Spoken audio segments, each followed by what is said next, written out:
High বন্ধুরা, আজকে আমি আপনাদেরকে একটা গরিব ছেলের জীবন কাহিনী শোনাবো।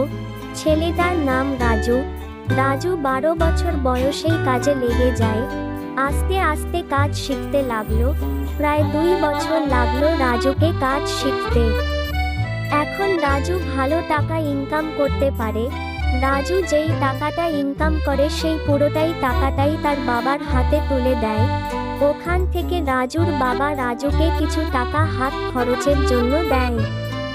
সেই টাকা পেয়ে রাজু অনেক খুশি। হয়তো রাজুর কোনো বন্ধু বান্ধব ছিল না, কারণ অনেক অল্প বয়সেই রাজু কাজে যোগ দিয়েছিল, যার কারণে রাজুর স্কুল ফ্রেন্ড যারা ছিল তাদের কাছ থেকে দূর হয়ে গিয়েছিল।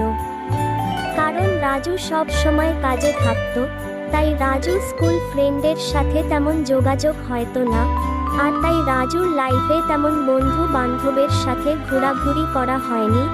আর হবেই বা কিভাবে যে? এই বয়সে বন্ধু বান্ধবের সাথে ঘোরাঘুরি করার কথা ছিল, সেই বয়সে রাজু কাজে যোগ দিল। তবে রাজু ভালো ছিল, কারণ রাজুর লাইফে কোন ঝামেলা যানজট ছিল না। রাজুর লাইফ এক টাইমেই চলতো। সকালে ঘুম থেকে উঠে হাত মুখ ধুয়ে খাওয়া দাওয়া করে কাজে চলে যাওয়া, সারাদিন কাজ করে রাত্রে বাসায় ফিরে আসা, বাসায় এসে ফ্রেশ হয়ে খাওয়া দাওয়া করে বিছানায় শুয়ে একটু স্বপ্ন দেখা, স্বপ্ন দেখে তারপর ঘুমিয়ে যাওয়া, রাত পোহালে আবার সকালে ঘুম থেকে উঠে ফ্রেশ হয়ে খাওয়া দাওয়া করে কাজে চলে যাওয়া। এভাবেই রাজুর প্রতিদিন কাটতো। রাজুর পৃথিবী ছিল দুইটা, একটা হলো আমাদের সবার, আরেকটা হলো রাজুর একান্তই শুধুমাত্র রাজুর একার, যেই পৃথিবীতে রাজু যা চাইবে সেটাই হবে। কারণ রাজুর দ্বিতীয় পৃথিবী হলো রাজুর স্বপ্ন।